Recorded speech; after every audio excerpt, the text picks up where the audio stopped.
obviously you can sort of talk, but it might be, I think better for like, Whatever you feel like saying. and that's being, I think, so the audio is being recorded from that up there as well. So we've got live stream and we've also got that up there, I think. When we did it in the version studio on Brexit, I introduced everyone by their first name and then they said who they were. One was a civil servant, so he was very diplomatic. Ready? Okay, are we live? Yep. 59? 59. Thank you everyone for coming. Can you hear me? Yeah. Are you picking it up okay? I'll have to get cosy with this. I feel like I'm in the 1970s on the spot reporting. Well, thank you everyone for coming. I'm Tamara Ginger. Are we at 7 o'clock now? Yes, we're at 7 o'clock. So thank you everyone for coming. And thank you for everyone who's watching in glory of their own homes. And to Julie in, is it New York you're in? You're in New York, hello. Yes. So I'm here from Fashion Roundtable, but I'm here to chair the panel for fashion assistants. The Instagram anonymous site, which I think is raised with a really brilliant blend of diplomacy and humour and advocacy, systemic abuses, which for me as someone who's been in the industry for over 20 years, it's both very relatable to, but also very concerning that these issues just haven't been dealt with since I was an assistant, which is a generation ago. So the rest of the panel are a very brilliant and exciting panel of people who are either fashion assistants or experts in this situation. So I'll just hand you over to Annabelle. Hi everyone, I'm Annabelle. I'm a freelance fashion journalist with a psychology background. I'm the founder of a platform called The Psychology of Fashion, which looks at why we wear what we wear, but also examines industry issues through the lens of psychology. I've written an article for The Business of Fashion, which was an op-ed that looked at why we need to end workplace abuse, which connected with some of these great people. I'm from Toronto, and I've been in London working in fashion for 10 years. Thank you. Hi, I'm Felicity Kay. I'm junior fashion editor at LUK. I have worked in the industry for 9 years and was previously in PR for a brief period and have kind of moved around across a lot of different commercial magazines. But I was only promoted about 6 months ago, so I was fashion assistant at Elle 6 months ago. Hello, I'm Charlie Suggett. I'm fashion assistant at Grazia UK. Before that, about 10 months ago, I was freelance for 3 years, so good experience of both. Didn't go to university, so went sort of straight into it, which is a bit of a different way for some people. Yeah. Hi, I'm Brad Palmer. I am also a fashion assistant. I'm first assistant to a freelance stylist called Anders Solston Thompson, who's with CLM. I have been working in fashion since I was about 16. I worked at Net-a-Porter before I started with Anders and did a lot of kind of internships at various magazines and a lot of freelance stylists, more than in-house. Hi everyone, I'm Rose Williams. I'm Senior Fashion Assistant at Harper's Bazaar. I have been an assistant for nearly 9 years. I've been freelance for most of that time, and I've only been at Harper's for about 3 months, so it's a big change. I've worked for many people. I'm not going to name them all because it will bore you all to tears, but I know what I'm talking about, put it that way. And I'm Molly Haler. I'm currently with Lucinda Chambers. I used to be at American Vogue, and before that I was at British Elle. I have done back and forth between the UK and the US multiple times in this industry and worked with a handful of fashion stylists and publications. Thank you. And then Julie, who's on the screen, like Big Brother. Hello, Julie. If you could just introduce yourself, please. Hi, I'm Julie Zerbo. I'm a lawyer and an economist by trade, with my practical focusing primarily on the fashion industry. In addition to working with clients in a legal capacity, I founded and edit a website called The Fashion Club, where I look at fashion in terms of legal issues, really trying to get from employment and human rights issues to design piracy and things like that. Thank you. So the reason that we felt it was important to get a lawyer on is because a lot of these issues actually relate to the law, they relate to employment and to rights that not everybody, because you've come through the lens of being freelance or things that we'll come on to, the systemic abuses can be so normalised that we're not actually aware of what the law is or isn't. So the event is called How Can We End Workplace Abuse in the Industry? But we'll start with what actually is the role of a fashion assistant. I remember when I was calling myself a fashion assistant and feeling very proud to be a fashion assistant and not an intern or a work experience. People didn't know what that meant, and do you think that they now know what that means? Do you think people have an idea of actually what is a fashion assistant? And would anyone like to pick up on that? I mean, I was proud when I was an intern. I started off interning, you know, and I think that's how we all started off. Yeah. And, but I think, you know, I don't really, the different stages of it. I guess now when you work at a magazine, a fashion assistant is part of the fashion team, you're a coordinator, you bring everything together.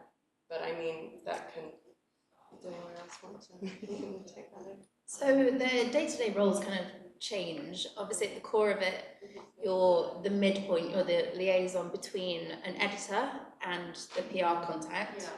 But as terms change in the industry and things, your role actually covers a whole load of things. So if you're freelance, you can often find yourself doing relatively non-fashion related things like picking up someone's dry cleaning or looking after their dog. That really does happen. Or you can be thrown in right at the deep end and be sent on research trips or consultancy jobs, or sometimes I think all of us here have experienced you can go to a job when the stylist doesn't, and you then have the whole weight of the job on your shoulders, so you can do the presentations and you can really sell the stylist's vision. So 1 minute, are you prepping it and doing all the research? no, so when the stylist can't attend an actual, say, a PPM, or I'm not sure if everyone knows what PPM is, but you Production meeting, right? yeah, so you can be there on behalf of them. Obviously, as a fashion assistant, you do the majority of the prep as well, but it is ultimately you're working there on behalf of somebody else's vision. So have any of you had an experience where you've prepped, done the research, done the prep, done the job, got the assistant's pay? Yes. Me too. Obviously, we're not going to name jobs, but yeah, that does happen quite a lot. I've experienced it before. Okay, interesting that that's still going on, or read something recently. Yeah. I didn't feel that was fair at the time when that happened to me. I don't think that's fair now, so it brings back to me that's a systemic abuse. So what could we do to shift the perception of the role so that kind of thing doesn't happen? I don't know. Do you want to take it? Yeah, great. It's going to be past the parcel. I just wanted to add that I think what we're trying to sort of talk about here is it doesn't just affect fashion assistants, it affects basically all junior, and even I'd say, I feel when emotional abuse happened to me, I was in a sort of a mid-tier role actually, and I was a market editor, I was doing everything, I was launching the site, I was doing, uploading product, I was writing copy, I was still going to Fashion Week, but the important thing is that there's someone above me that was sort of exercising their power. So I think we sometimes in the industry talk about, we talk about models, or we talk about fashion assistants, or we talk about, there's so many nuanced roles. There's also personal assistants, high profile people that I spoke to a lot when I was researching for my article. So just don't feel excluded. The solution you asked about. Yeah.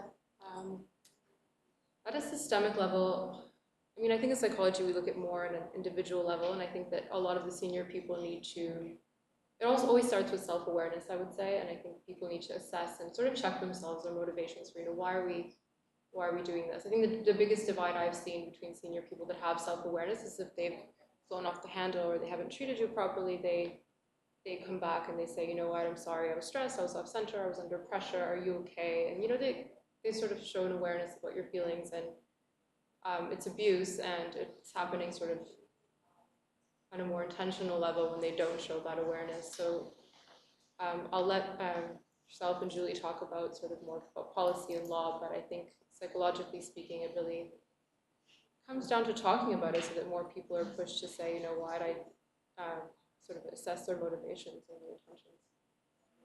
Thank you. Does anyone else want to pick up on what can we do to really clarify what the role is? Because I think the kind of lack of understanding of what it is and the seeming veneer of glamour which goes around it, because it can be the best job in the world, but it also can be long hours, very little pay, difficult personalities, which you're juggling at a relatively junior role. And you know, I always remember that the clothes were worth thousands of pounds, and on my head beer, if they went missing, which always had me in a panic. You know, when PR in Motion came up, sorry, a bit of a plug for them, but I knew that they were out of my hands and that I wasn't going to get the phone. We'd still get the phone calls. I know of editors who've got interns going around London with bags on public transport. It worries me endlessly. What could we do you think, to map out that role so that it kind of had a format so that people knew what it was? So, I mean, and I think why that's a bit difficult is because the roles are changing with digital. So does anyone have anything? Yeah, Felicity. What I would say is I work at Hearst overall, and in the last 3 years I've seen a massive shift, and they've really put in place some really brilliant initiatives, and they are managing people properly, and they're actually just taking from corporate structures. You're right. Obviously we exist in a very creative environment, but it's still a business, it's still a job, and if we apply proper job specs and proper reviews, 6 months reviews. I've had one the last 3 years, and a lot of people I know that work at other publishing houses have not had that at all. Yes. And it's made a massive difference, and people feel happier to be there. Right. And there's an understanding of what's expected of them, but just on a really instant level. And I think that's why Fashion Assistant's so brilliant, is just reflecting on our own behaviour. And a lot of bad management comes from the top. And obviously we're not at the top, any of us, so we can't control that, but we can control what comes after us. So in the first instance, we can have some kind of impact just by checking ourselves, which is what Fashion Assistant does. It makes it, we've all read it and all reflected on our own behaviour. So what do you feel it's done for you as a community of fashion assistants, having somebody anonymously doing this platform to give air to these issues? Well, like I said, I've been really lucky, and it shouldn't be the case that I'm lucky that I've been treated well throughout my career. I mean, I've had the odd occasion, but I mean, nothing too traumatizing, but that shouldn't be the case. It shouldn't be that I was lucky and that colleagues of mine weren't, but what the account has done is made, even, I think I behave relatively well, I hope, but it makes you reflect on your own behaviour and self-check, and that's why I think it's a really brilliant thing. Charlie, anything you want to add to that? I think you said some great things. One thing I do notice, actually, someone pointed out a while ago that I think a lot of people do, is when you sort of meet like other people on a different job or interns, you do sometimes like compete with each other about who's done the worst job. Yeah. We definitely I'm so guilty of it, and sometimes you'll meet, say, an intern in the office, and you'll have like 40 pairs of shoes, and they're like freaking out, and you're like, this is nothing. This is nothing. It's very Yeah. Yeah, but you do almost in your head, you are thinking, just you wait, or like you shouldn't be doing that, but I do find myself competing internally. Yeah, I think it's also really nice to have that sense of like camaraderie. So I think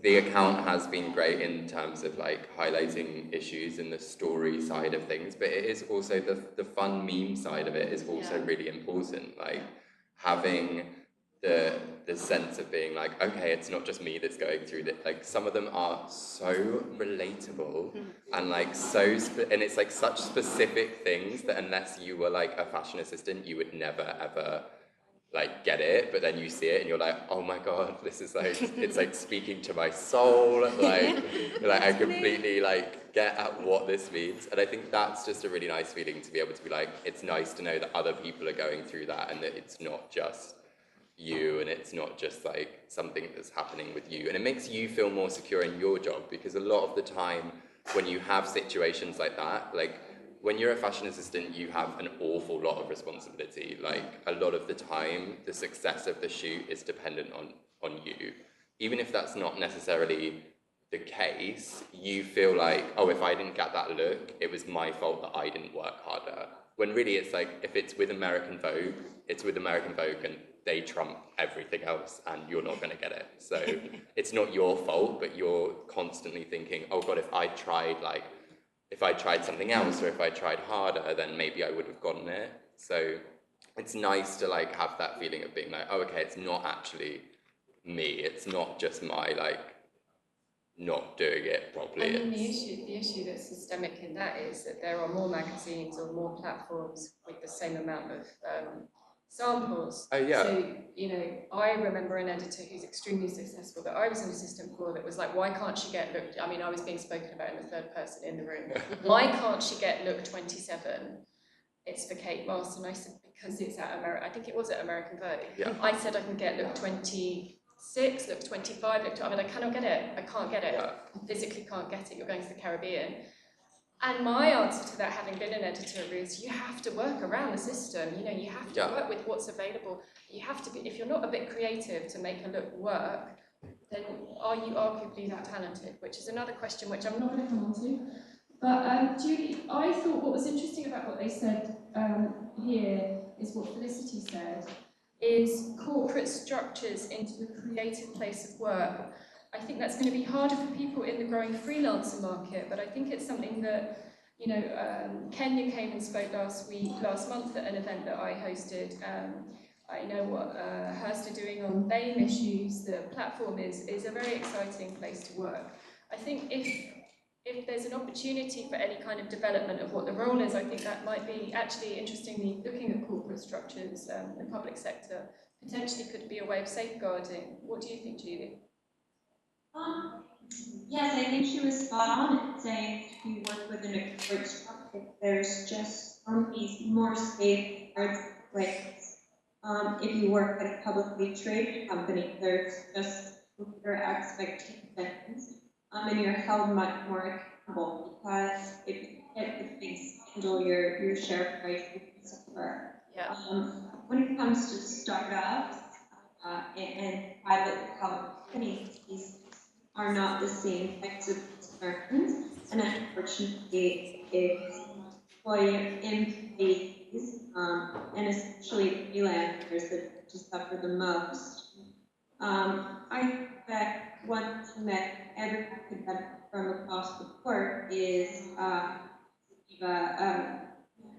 re-education of what is and what individuals are entitled to in terms of their legal rights in the various classes of individuals in the workforce. In the United States, you have, you know, you're an employee or you can be an independent contractor. In the UK, there's obviously additional classes of workers. There are employees who are generally quite well protected. They're given a lot of rights. You can't just be fired. But I think that, I think that, am I right in thinking that the employment laws kick in here as a full-time employee after 12 months? Am I right in thinking that? An employee after 12 months? Are you considered, is there a difference in the legal obligations towards somebody who's been working on the staff after 12 months? Am I right in thinking that in the UK? I think it depends very much. This is a legal answer. This is the legal answer everyone hates. It really depends.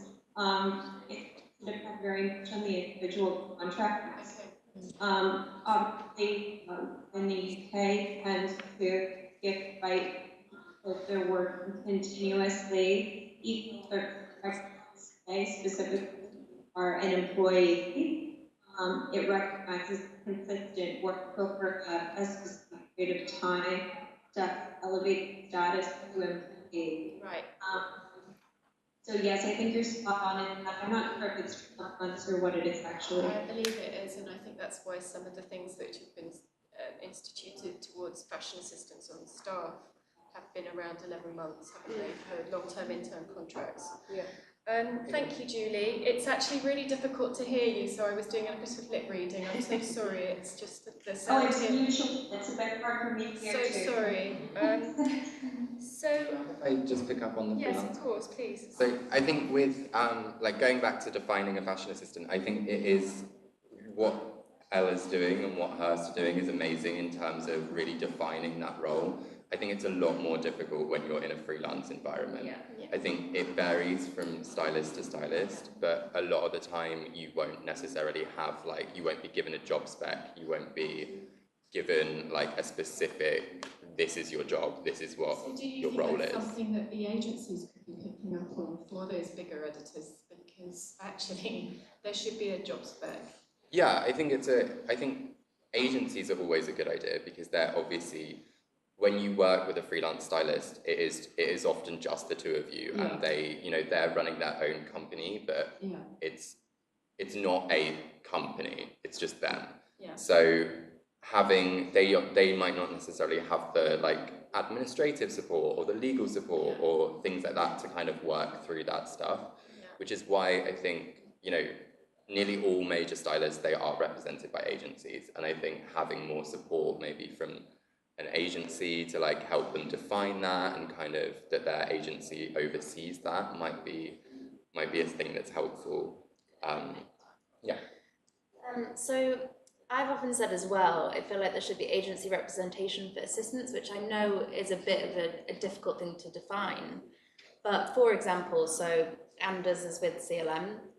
I've worked with a lot of CLM's people, and I've actually always found them to be really respectful of assistants. And they, the first ever job I did, the agent said to me, don't ever do a job unpaid. No matter what happens, there will always be budget. Whether they pay for your tube or whether they pay a full day rate, someone somewhere can cover you.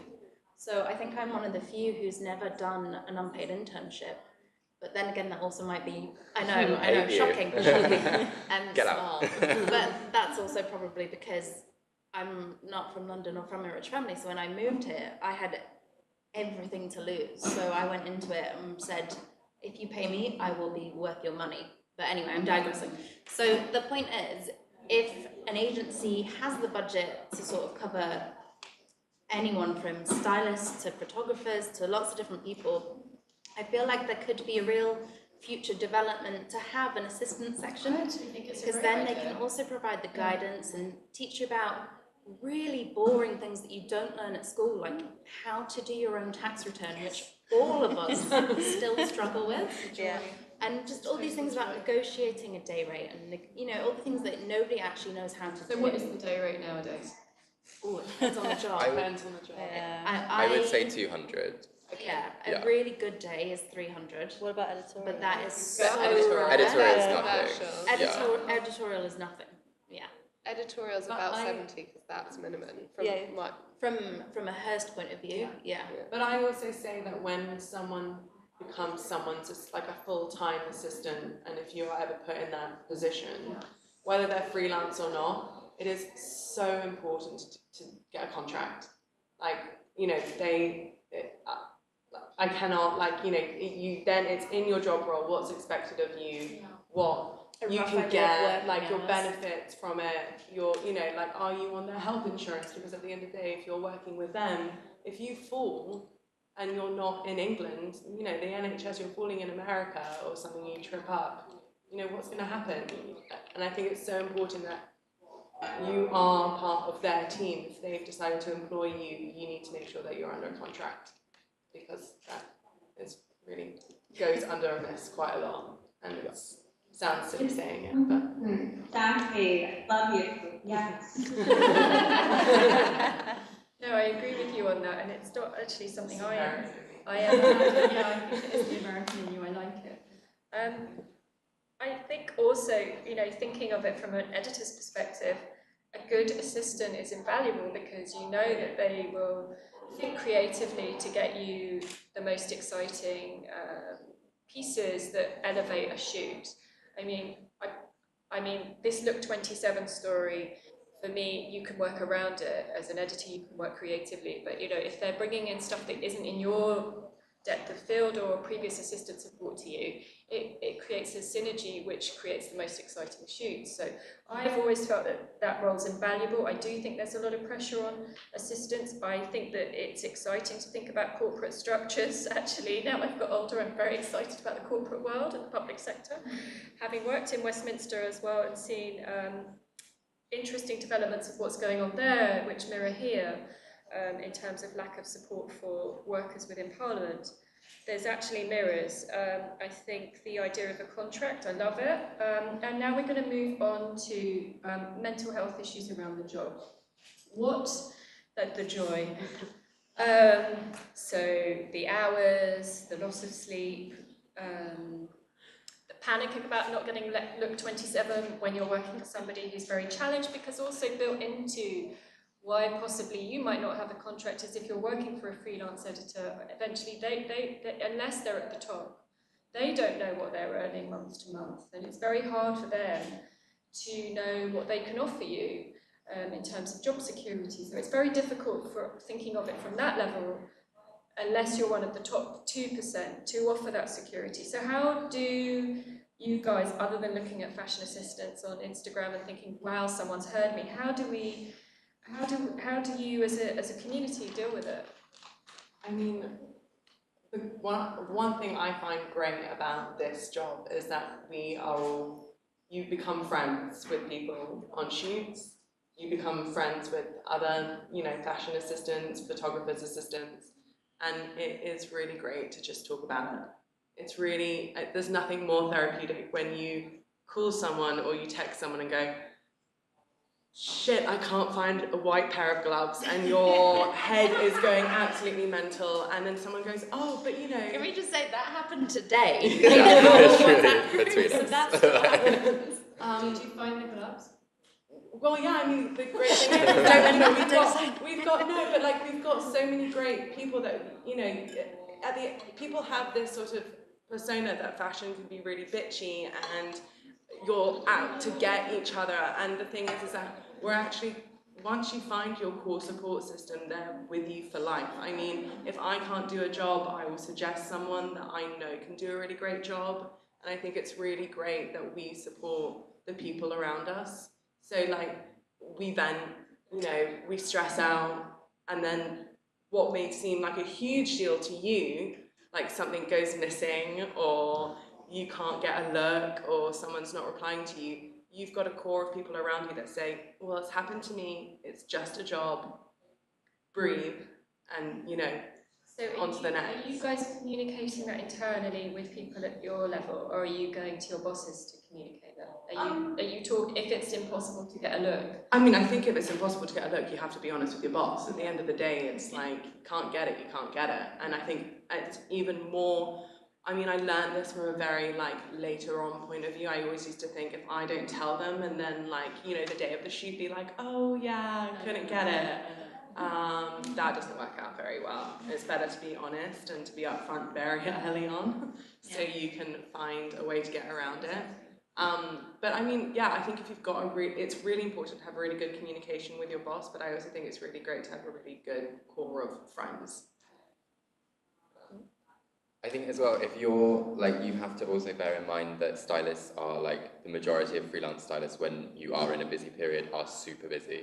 So although I might be at the office, my boss might be with a client doing prep, or in New York or LA or Paris, and we're not always together in the office. I think that's one of the benefits of maybe being at a magazine. The staff tend to be there a little bit more, whereas when you're a freelancer, it's not uncommon for you to hardly ever be in the same room together.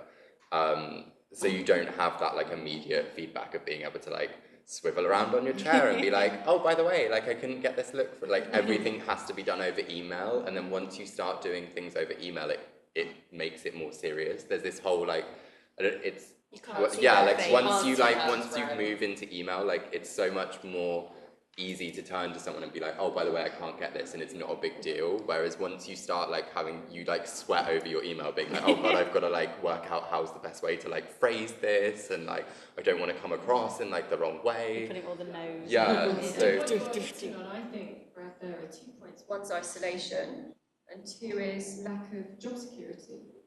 Because there's a lack of job security incumbent in being a freelance assistant to a freelance editor without a contract, which is why that I'm just reading this back to you, how it looks to me that potentially that's also to do with not feeling secure, which obviously with a contract or with yeah, I think it's, you know, an office support system, you don't have that. yeah, I think it's not necessarily for me like being secure in the job. It's more like you don't have that support system as much. Like your editor will, you know, I'm very lucky that I have like a very supportive editor that I assist, but that's not always the case. No. And it does, especially, you know, when we have a little office in Dalston, and, you know, the difference, I used to work at Net-a-Porter, and the difference there is kind of you have that huge support team, and even if it's not someone on the fashion team, like you might be friends with someone who's from like legal or IT, or like someone that you can just pop over to their desk and be like, oh God, I'm having such a stressful day.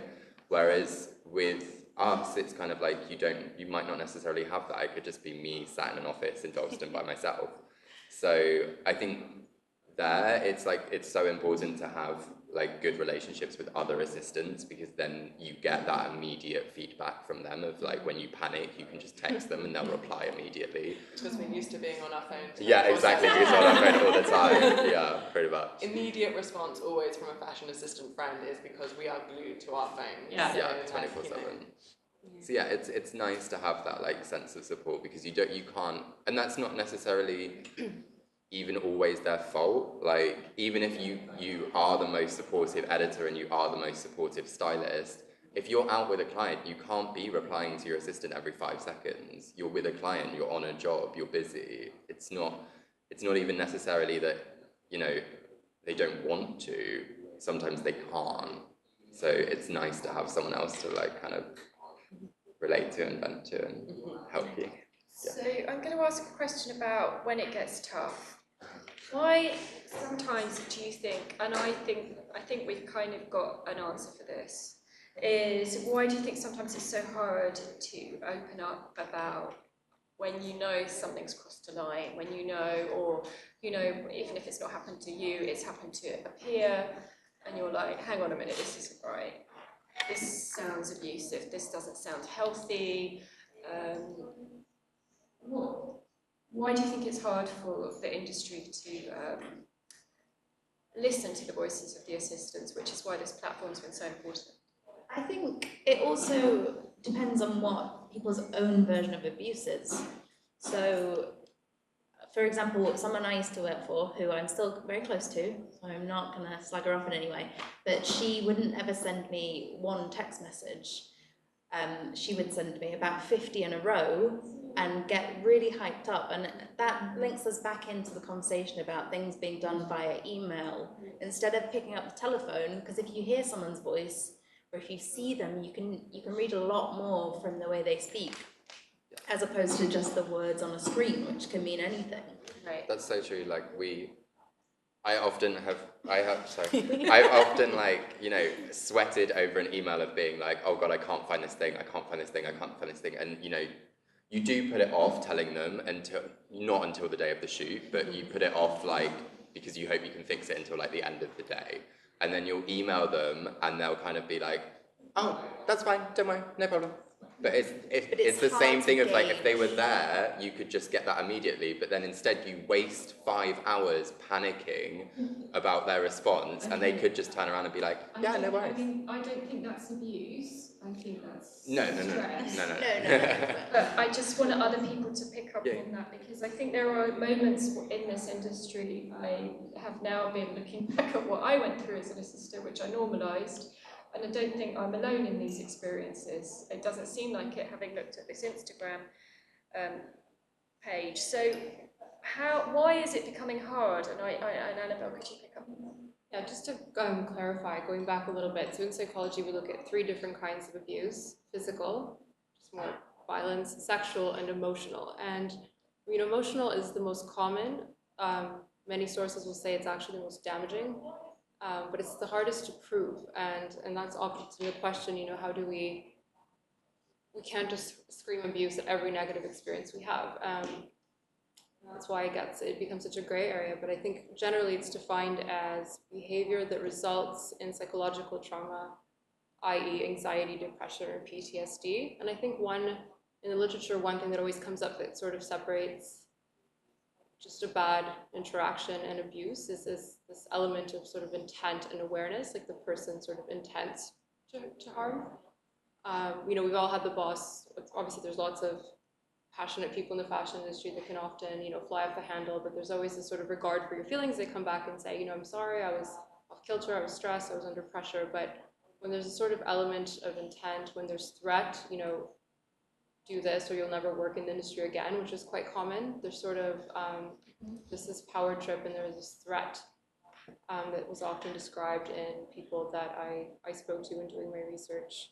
And the reason why it's so hard is simply because, we love the industry. We've fought so hard to get in and get this spot. It is just a job, but there's not that many jobs. And so you're so afraid to lose your job. You're so afraid of not working in the industry because your boss has all these great connections. And you're also afraid of just often you enjoy lots of perks of the job. There's a party, there's an event going on, you like your team. And if you're the one who speaks up, you become this victim, this pariah, this outcast. So you say to yourself, well, maybe I should just swallow this one and not make a big deal about it because I have so much to lose. And that's the fear, I think. Which is what comes back to what Felicity was covering about reviews, because then it's done by a third party through HR. Is that right? Do you want to just say?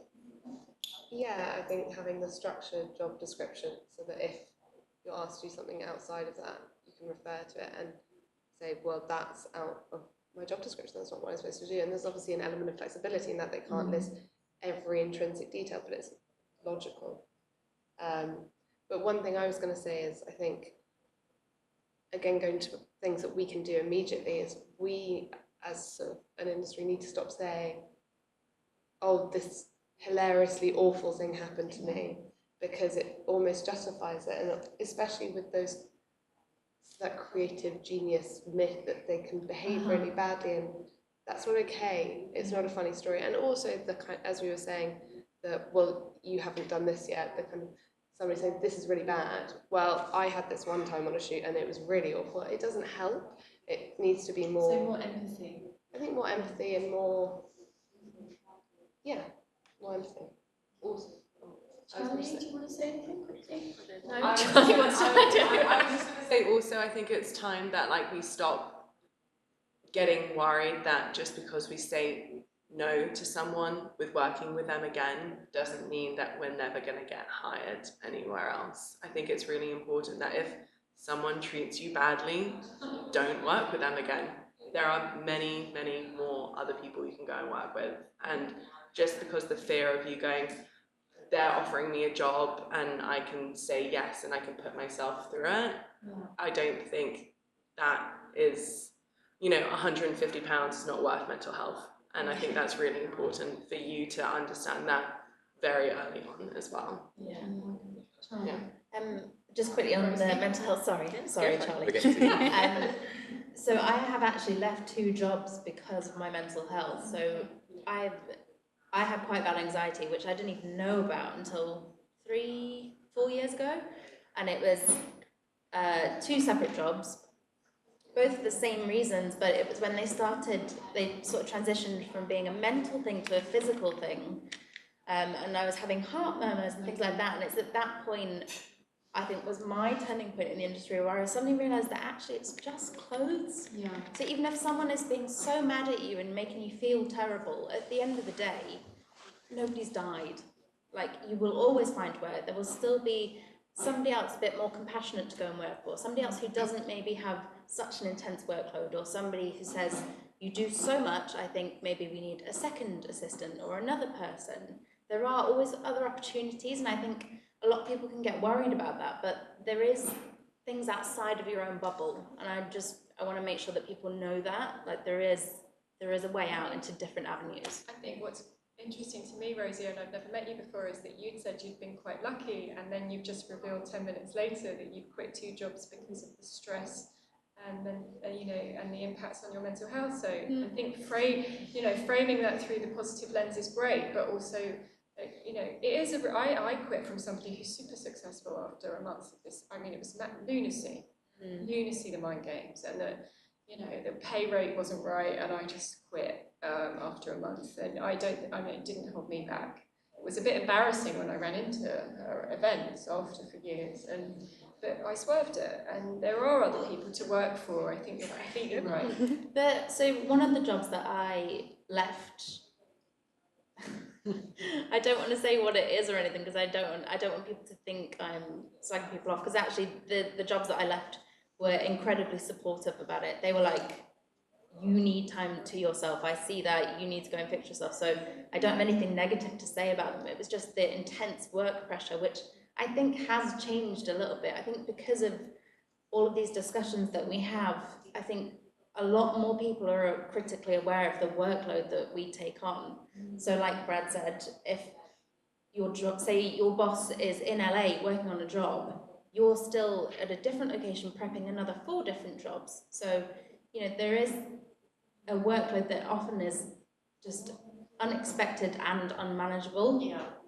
But both places that I've left were very supportive. I even went back to one for another year, but then I left again because I grew up and things. So in a way, this leads to what does the industry stand to gain from addressing the issue? And what it would clearly stand to gain is more equilibrium in the staff. I think it comes back yet again to this structuring of this, and I think it will need a third. I personally think it will need a third party. I think it's very hard to ask the editors who are super stressed.